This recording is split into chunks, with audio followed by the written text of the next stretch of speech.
Tonight, 11/26/2012, late Monday night. I want to talk about what I think TNA should do to take their company to the next level. And if I think that all the decisions have been the right ones to get TNA where they are, could they have went further? Undoubtedly, they've made some bad decisions, but they are on a track that is fairly good. I think marketing has been their biggest problem. And when they started pushing Roode, I said a lengthy title run is what is needed. And to their credit, it was very lengthy. Not as lengthy as I had hoped. I was hoping that it would have went to Bound for Glory, and then James Storm would have took it. Now, let me talk about something. The truth is, Roode is, without a doubt, in my opinion, the most credible heel bad guy in the business today. And whether you like it or you hate it, John Cena in the WWE is the most credible babyface in the business today, for the exact same reasons. Cena has been dominating the WWE and has been forced down the throats of its audience for years. Roode has been, maybe some people like it, but has also been the focal point of the company. And I think it proves that forcing someone down your throat is not always a bad thing, and that it usually works. Now, I just have to say, from a marketing standpoint, having the best baby face in the business is obviously better than having the best heel in the business. I think Roode's tremendous, don't get me wrong, but he is a heel, and that t-shirts, merchandise is not as easy to sell for a heel as it is for a babyface. Although it shows that TNA is an alternative to WWE, where they offer strong heels, where WWE only offers strong baby faces. There's plenty of other differences, like no blood, no chair shots to the head, and also a bunch of hypocritical political marketing that WWE does. But I digress. Back to my original point. What made these guys successful was their continuously booking them in a strong pattern. And I think, back to my original opening lines, was, what do I think needs to be done to take TNA to the next level? Is a babyface champion. A very lengthy babyface champion.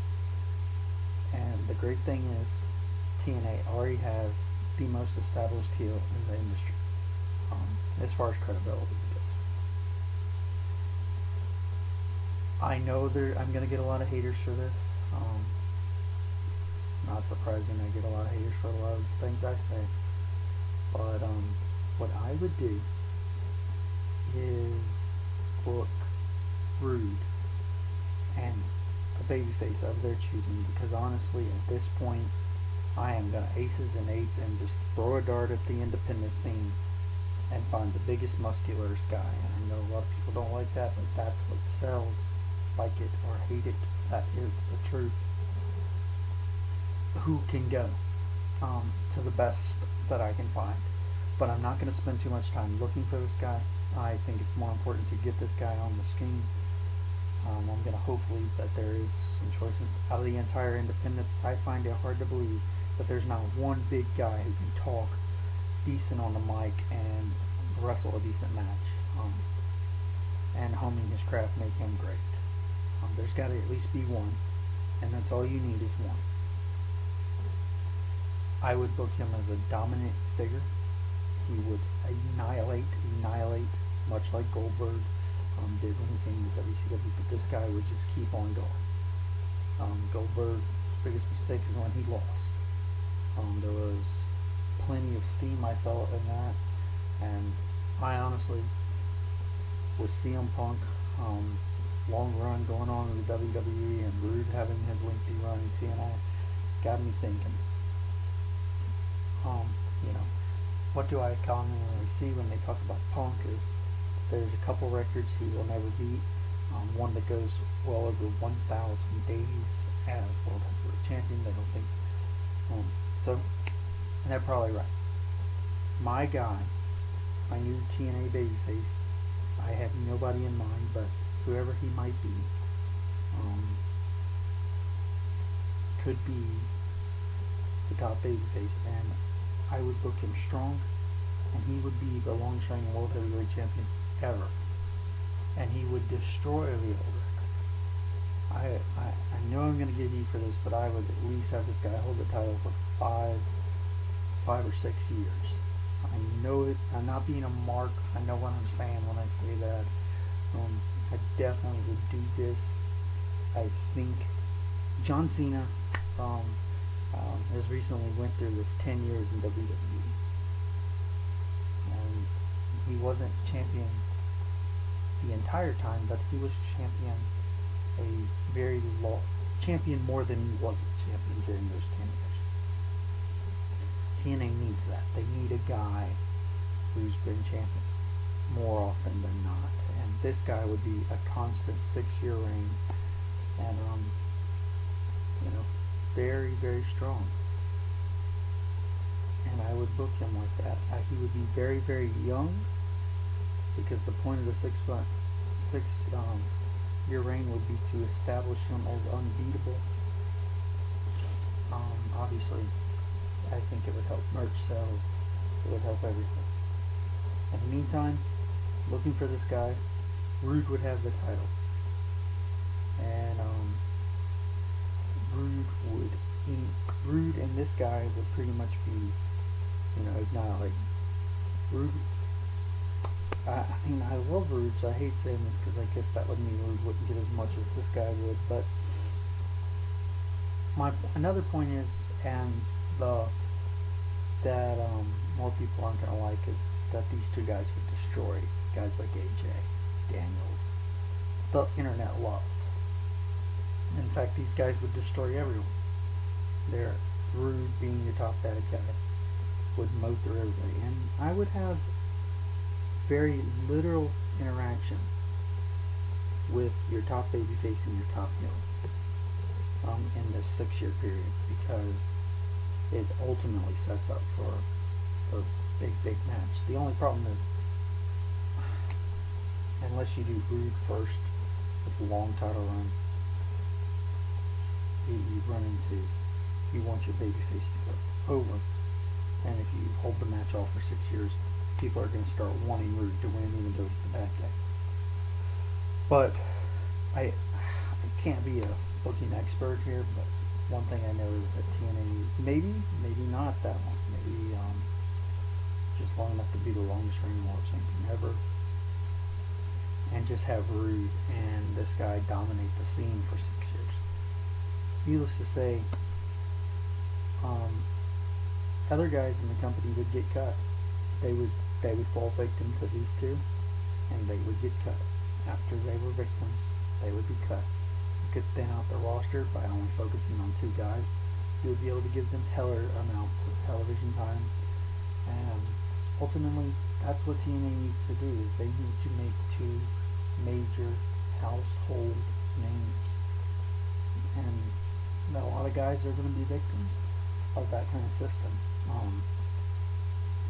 Like I said, I look at the indies. I haven't really paid that close of attention on who I would pick, but I would go for someone who's huge, that looks the part of a beast.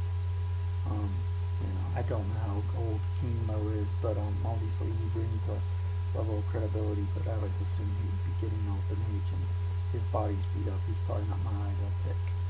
I'm just saying that because he's a prospect for TNA.